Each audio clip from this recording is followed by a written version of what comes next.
पर आए। घर की लड़ाइयाँ कितनी भी हो, लेकिन ये भी सच है कि किसी पर कोई आपत्ति हो तो अपना ही परिवार साथ देता है। भैया, मेरे पीछे पुलिस लगी है, प्लीज मुझे बचा लो। रवि और राज दो भाई, लेकिन दोनों में कभी नहीं पटी। अरे क्या हुआ छोटे, क्या कर दिया तूने? अरे कुछ नहीं भैया, मेरा दोस्त है ना राजू, वो मुझे लेकर बैंक गया था। मुझे नहीं पता भैया कि वो वहाँ बैंक लूटने जा रहा है।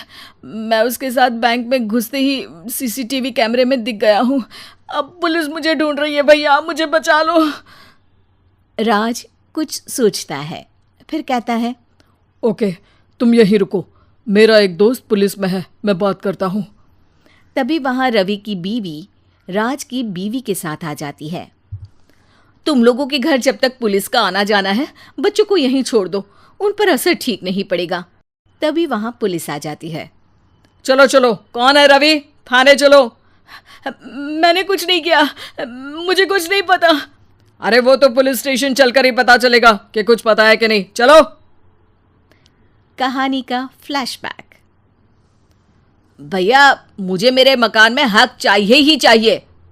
अरे लेकिन छोटे, अभी मेरे बच्चों पर काफ़ी खर्चा है, तेरी भाभी की भी तबीयत ठीक नहीं रहती, बजट बिल्कुल नहीं है कि मैं अलग होकर रहूं। देख लो भैया, 1 महीना है तुम्हारे पास, जल्दी से घर खाली कर दो। अरे कैसी बात कर रहे हैं भैया, मेरे शरीर में अभी इतनी हिम्मत भी नहीं कि घर को खाली करे। तो क्यों अपना पोषण बेचा भाभी?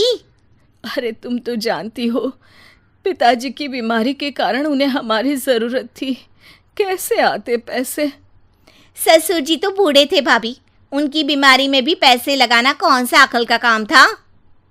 तो क्या पिताजी को मैं मरने के लिए छोड़ देता? अरे रवि, तू तो समझ, पापा को हमारी ज़रूरत थी, उन्होंने हमारे लिए हर वो काम किया जिससे हमें खुशी मिले। बैक टू रवि, जो जेल में बैठा है। ये मैंने क्या कर दिया था? मैं ना पिता का हुआ ना ही भैया का। मेरे साथ जो हो रहा है ठीक ही हो रहा है। तभी वहां पुलिस वाला आता है। रवि, तुमसे कोई मिलने आया है। भाभी, आप यहाँ क्यों आई? पुलिस स्टेशन है ये भाभी। भैया, आपकी जगह मेरा भाई होता तो क्या मैं नहीं आती? अच्छा, ये खाना ले लीजिए, खा लीजिएगा। आपके भैया लगे हैं वकीलों और पुलिस वालों से बात करने में, डरने की कोई बात नहीं। जब आपने गुनाह किया ही नहीं तो सज़ा भी नहीं मिलेगी। रवि भाभी को देखकर रोने लगता है। घर में साक्षी चुपचाप बैठी होती है कि तभी सोनम कहती है, अरे साक्षी, क्या हुआ, परेशान क्यों हो रही हो? भाभी, अभी अभी पुलिस स्टेशन से खबर आई है, इन्हें बड़े जेल में शिफ्ट किया जा रहा है। मैं क्या करूंगी भाभी? रो मत, हम अच्छे से अच्छा वकील करेंगे।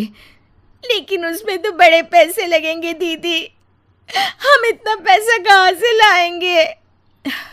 अरे क्यों, ये मकान है ना, और मेरे कुछ गहने भी है।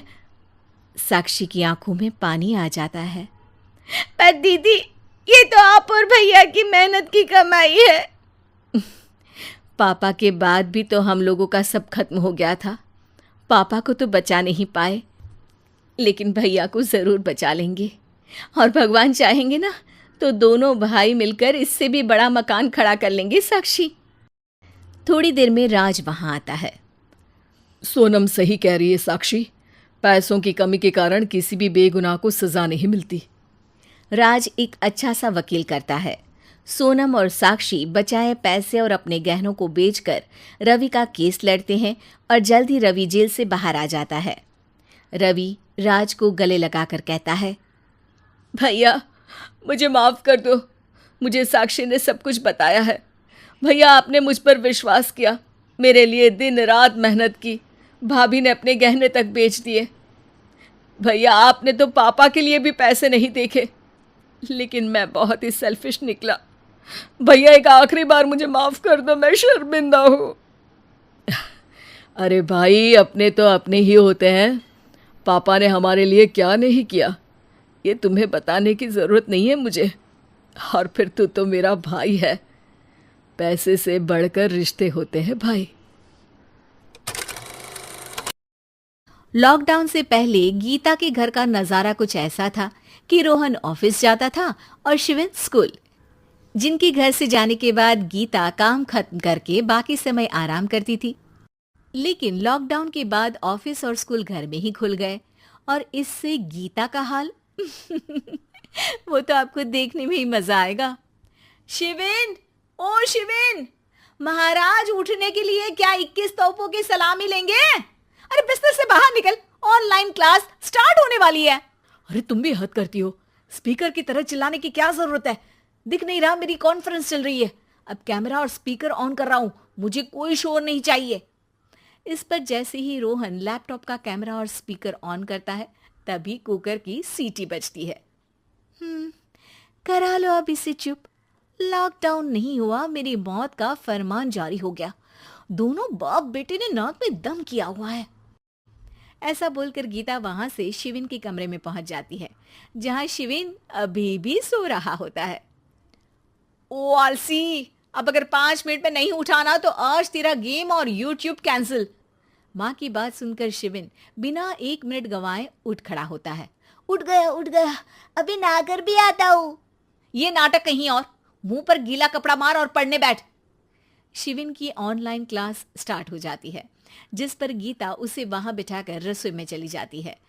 थोड़ी देर में उसे कमरे से कुछ आवाज सुनाई देती है, जिसे सुनकर वो कमरे में वापस आती है। हाय राम, तुझे क्लास अटेंड करने के लिए बोला था, कैमरा ऑफ करके बिस्तर पर नाचने के लिए नहीं बोला था। मम्मी मुझे कुछ समझ नहीं आ रहा, आप बाद में पढ़ा देना ना, वैसे भी अटेंडेंस तो लगी गई है।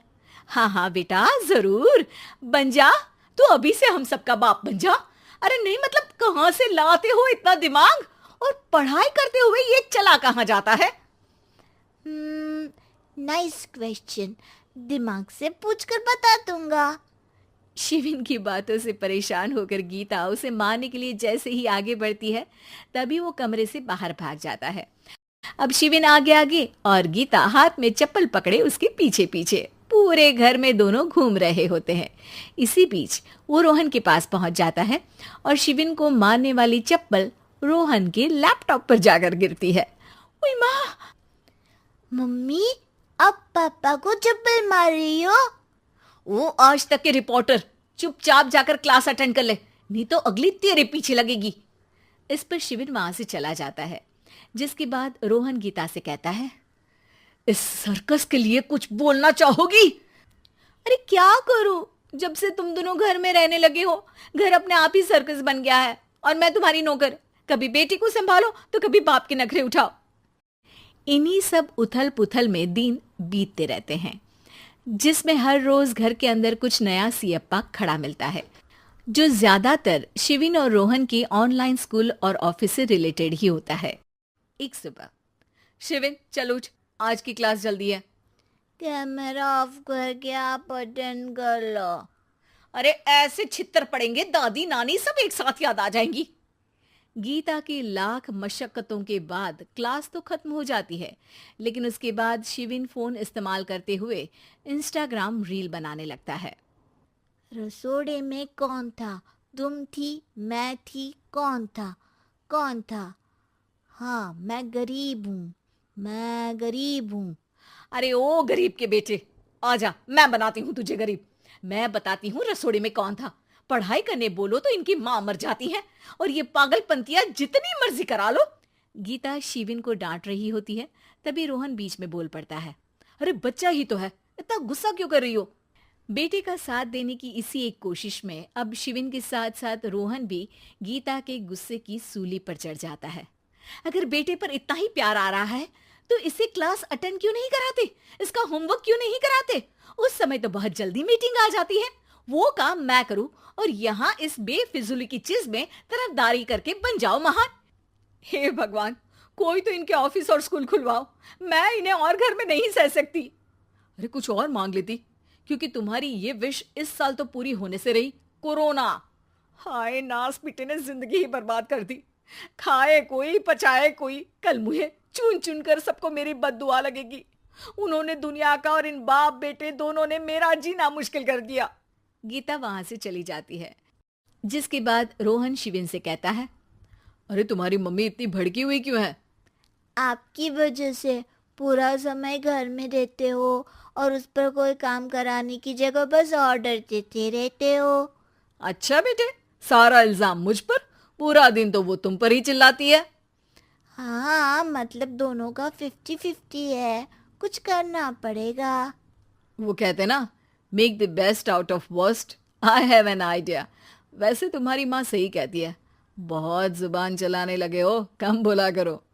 अगली सुबह रोहन और शिवेन अपनी गलती को सुधारने के लिए गीता के उठने से पहले घर का आधा काम खत्म कर देते हैं, जिसे देखकर गीता खुश हो जाती है और फिर बाकी बचा काम वो तीनों मिलकर पूरा कर लेते हैं। जिसके बाद अब वो सब मिल बांट कर हर काम में एक दूसरे की मदद करते हुए लॉकडाउन का मजा लेने लगते हैं।